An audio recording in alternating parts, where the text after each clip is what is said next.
Dès le jour de votre naissance, quelque chose de précieux vous a été retiré.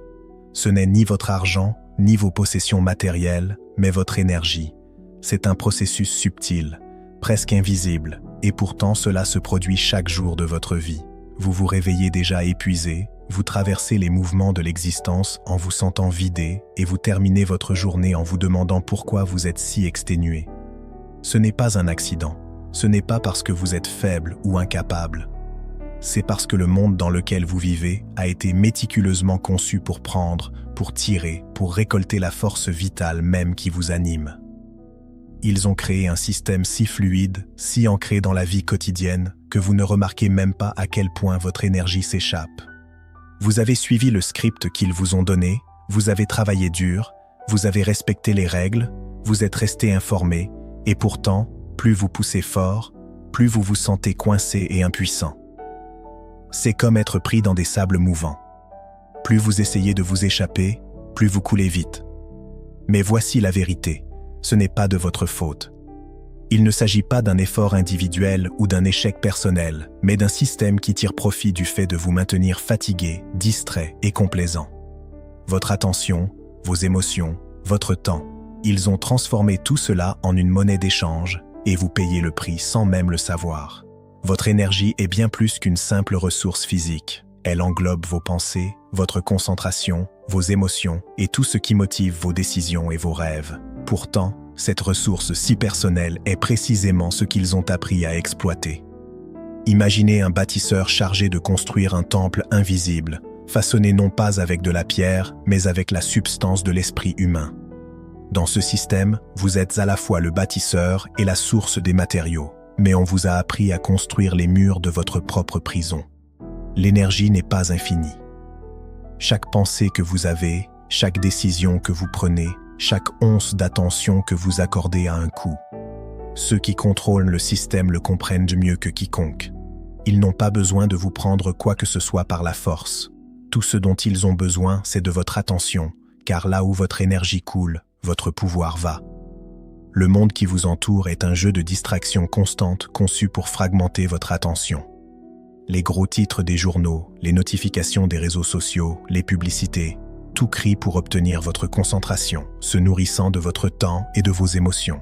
Votre colère, votre tristesse, votre excitation, chaque réaction émotionnelle est un carburant pour leur machine. Ils ont maîtrisé l'art de la division.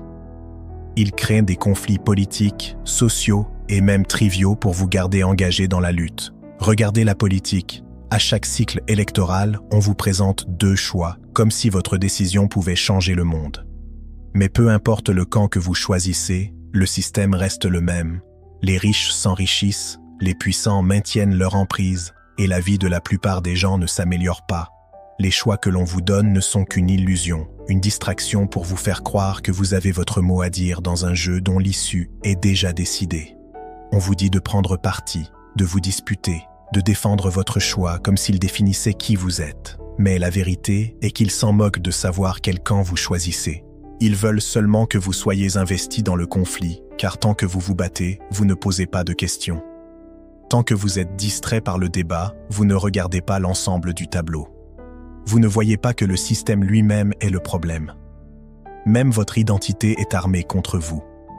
Dès votre naissance, on vous donne des étiquettes, votre nationalité, votre religion, votre classe sociale, et on vous apprend à vous y accrocher. Ces étiquettes deviennent les murs de votre cage. Plus votre attachement à ces étiquettes est fort, plus vous êtes facile à contrôler. En vous gardant divisé, ils vous gardent distrait, et en vous gardant distrait, ils vous gardent complaisant. Pour maintenir cette récolte d'énergie, ils utilisent l'outil le plus ancien et le plus puissant, la peur. Ils l'ont transformée en arme, non pas avec des chaînes, mais avec des rappels constants de danger et d'instabilité.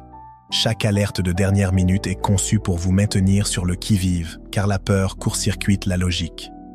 Elle active vos instincts primaires, détournant votre capacité à penser de manière critique. Lorsque vous avez peur, vous ne réfléchissez pas, vous réagissez.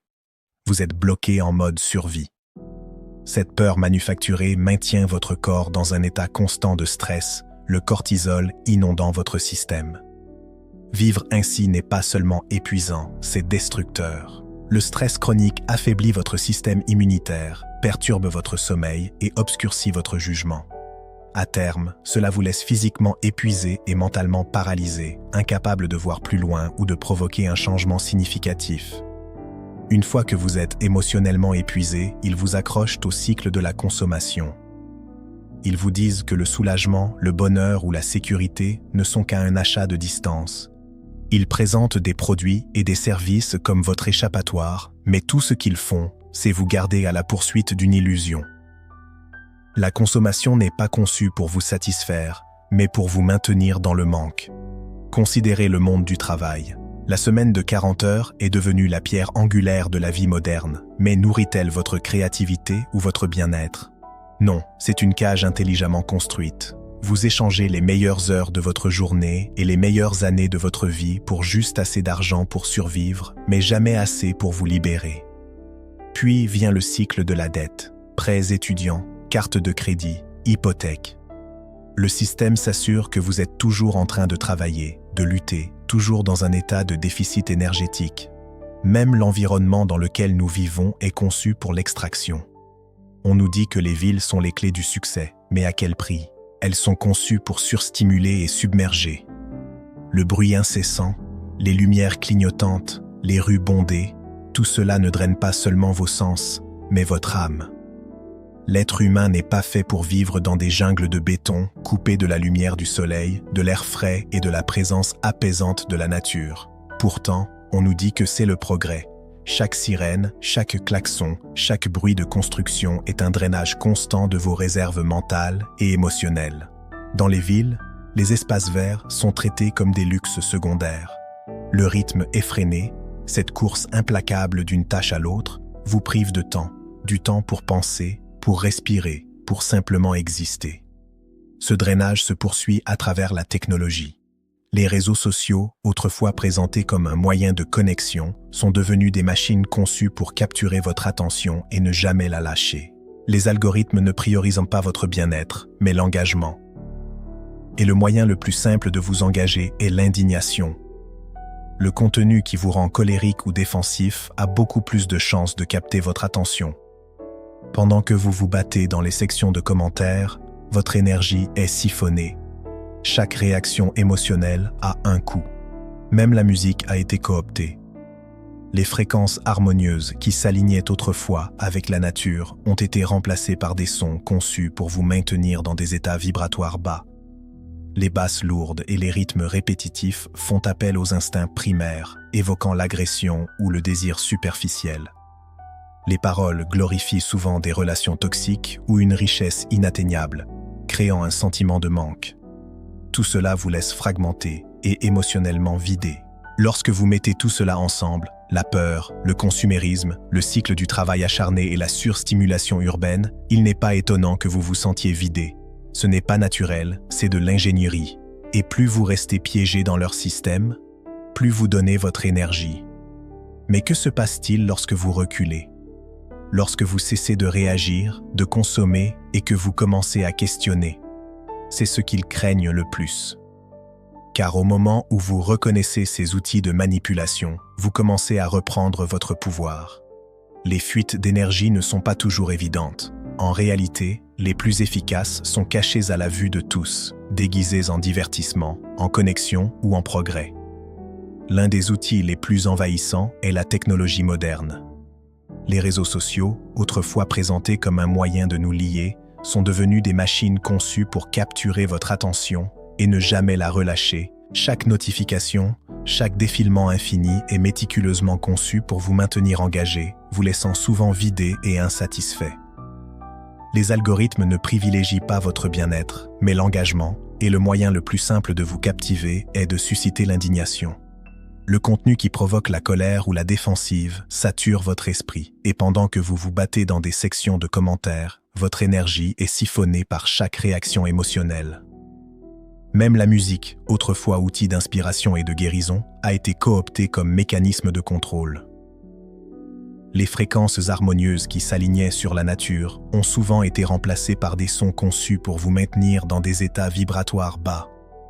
Les basses lourdes et les rythmes répétitifs font appel à vos instincts primaires, vous maintenant en mode survie, réactif plutôt que réflexif. Les paroles glorifient souvent le manque, la richesse inatteignable ou les relations toxiques, programmant subtilement vos perceptions pour vous faire sentir incomplet.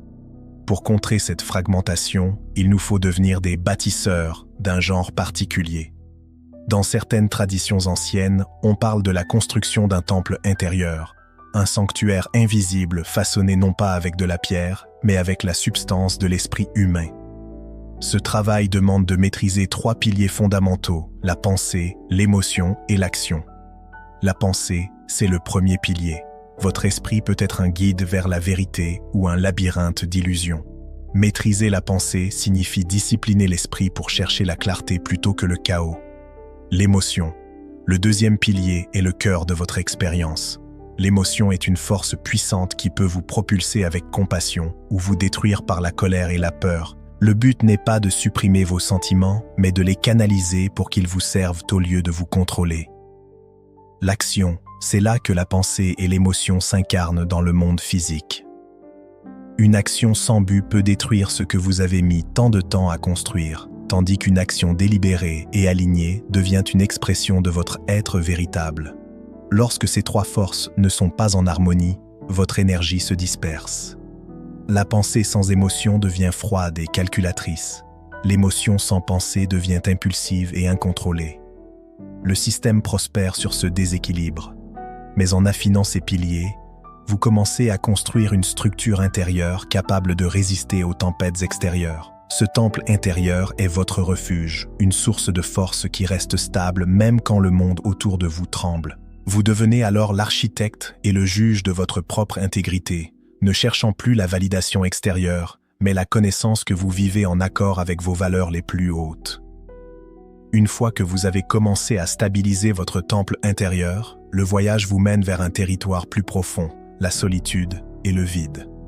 Nous craignons souvent d'être seuls, non pas parce que nous n'aimons pas le silence, mais parce que dans le silence, les masques tombent. En présence des autres, nous apprenons à nous façonner pour plaire ou appartenir. Mais en solitude, il n'y a plus de script, plus d'audience. Comme le suggérait le mystique Rumi, un peu de temps seul dans sa chambre peut s'avérer plus précieux que n'importe quel cadeau, car c'est là que l'âme s'éveille. Le système déteste votre solitude, car elle est le lieu où vous commencez à remarquer les parties de vous qui n'ont jamais trouvé de langage, les pensées qui tournent en cage et l'étincelle qui existe au-delà de vos rôles sociaux.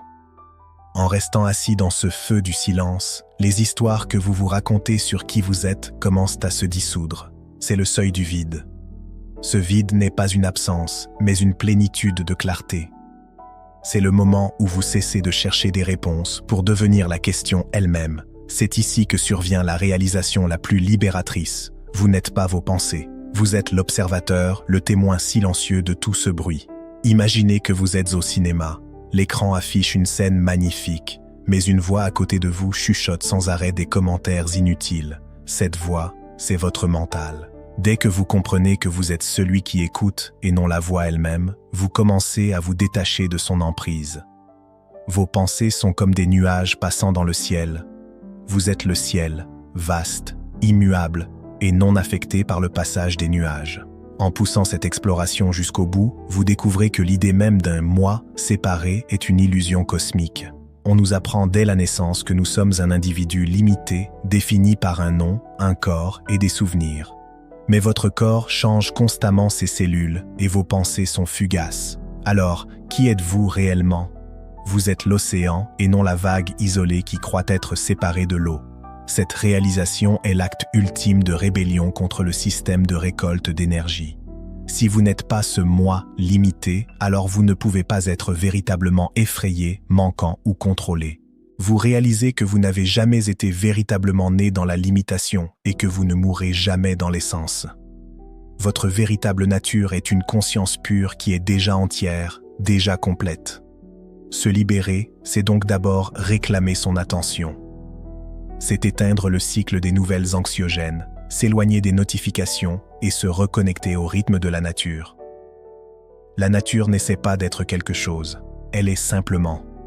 En marchant dans la forêt ou en sentant le soleil sur votre peau, Vous réinitialisez votre énergie et vous vous rappelez ce qui compte vraiment. Vous commencez à simplifier votre vie, à libérer l'espace physique et mental encombré par des possessions et des engagements inutiles. Chaque petit pas pour réclamer votre focus est un pas vers la liberté, car le système ne fonctionne que si vous continuez à le nourrir de votre attention. En cessant de nourrir la machine, son pouvoir sur vous s'estompe et vous commencez enfin à vivre votre vie selon vos propres termes. Nous arrivons maintenant au cœur du mystère, à la vérité la plus profonde et la plus libératrice de toutes. L'idée que vous êtes un individu limité, né un certain jour et destiné à mourir, est peut-être le plus grand malentendu cosmique de votre vie. Tout ce que vous avez cru être, votre nom, vos souvenirs, votre identité sociale, n'est rien d'autre qu'une histoire. Vous n'êtes pas une personne essayant d'atteindre l'éveil. Vous êtes l'élan de conscience dans lequel toutes les choses apparaissent et disparaissent. Imaginez les vagues s'écrasant sur le rivage. Chaque vague semble distincte, mais il n'y a aucune séparation réelle entre la vague et l'océan. De la même manière, vous n'êtes pas une vague séparée, mais l'océan infini. Dès votre naissance, le système vous a conditionné à croire en une identité séparée, un « moi » qui s'arrête à la limite de votre peau. On vous a appris à défendre ce moi, à le nourrir et, par-dessus tout, à craindre sa perte. Mais si vous regardez de plus près, vous verrez que ce moi est en constante mutation. Votre corps change ses cellules en permanence. Vos pensées sont fugaces et vos émotions traversent votre esprit comme des nuages dans le ciel. Si tout change, comment cela peut-il être vous? La vérité est que votre nature réelle est comme l'espace dans une pièce. Les objets vont et viennent, mais l'espace reste intact et inchangé. Vous êtes cette présence immuable, ce témoin silencieux qui a toujours été là, dans les moments de joie comme dans les moments de douleur. Le système de récolte d'énergie s'appuie entièrement sur votre croyance en l'ego. L'ego est la voix dans votre tête qui commande chaque aspect de votre vie, créant un sentiment de manque et de peur. Mais l'ego n'a pas de substance réelle, il n'existe que sous forme de pensée. Lorsque vous cessez de croire à son histoire, son emprise se dissout. Vous réalisez alors que la vie peut s'écouler sans effort, sans qu'un « moi » central ait besoin de tout contrôler. Votre cœur bat, vos poumons respirent et votre esprit comprend ces mots sans que vous ayez à décider de les faire se produire. C'est la nature même de la vie, un fleuve qui suit son cours. Vivre sans ce sentiment de séparation ne signifie pas ignorer vos responsabilités, mais rencontrer les défis du monde sans le bagage d'une fausse identité. Si la tristesse surgit, vous la ressentez pleinement sans l'étiqueter comme « ma tristesse ». Si une critique vous est adressée, elle perd son aiguillon car il n'y a plus de « moi » fragile à défendre. Vous commencez à voir l'interconnexion de toutes choses, réalisant que la même conscience qui coule en vous coule en tout ce qui existe. C'est la véritable liberté. Non pas la liberté de faire ce que l'on veut, mais la liberté d'être ce que l'on est, au-delà des chaînes de l'illusion. Cette libération culmine dans ce que Rumi appelait l'amour divin ou le bien-aimé. Ce n'est pas un amour romantique ou conditionnel, mais une présence qui voit et accepte tout. Pour toucher cet amour, vous devez cesser de courir et vous tourner vers l'intérieur avec révérence. Le bien-aimé ne force pas la porte. Il attend que vous vous assouplissiez, que vous lâchiez vos défenses. Dans ce silence, vous découvrez que vous n'avez jamais été seul et que votre souffrance elle-même était une forme d'amour portant un masque pour vous ramener à vous-même. Alors, que faire maintenant? La réponse est simple, pratiquer. Ce n'est pas un changement ponctuel, mais un choix quotidien de reprendre votre attention. Commencez par de petits pas. Éteignez les notifications. Passez du temps dans la nature pour réinitialiser votre énergie et simplifier votre vie en éliminant le superflu. Chaque fois que vous choisissez de ne pas nourrir la machine de distraction, son pouvoir sur vous s'affaiblit.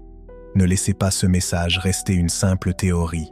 Devenez le centre calme au milieu de la tempête. Partagez cette étincelle avec ceux qui se sentent encore piégés et épuisés. Rappelez-vous que vous n'êtes pas en voyage, vous êtes le voyage. Vous n'êtes pas en train de chercher l'amour ou la liberté. Vous êtes l'amour et la liberté qui se souviennent d'eux-mêmes. Le système n'a de pouvoir que si vous continuez à l'alimenter. Aujourd'hui, vous avez le choix de réclamer ce qui vous appartient de droit, votre énergie, votre paix et votre essence infinie. Le voyage est terminé, car vous avez toujours été à la maison,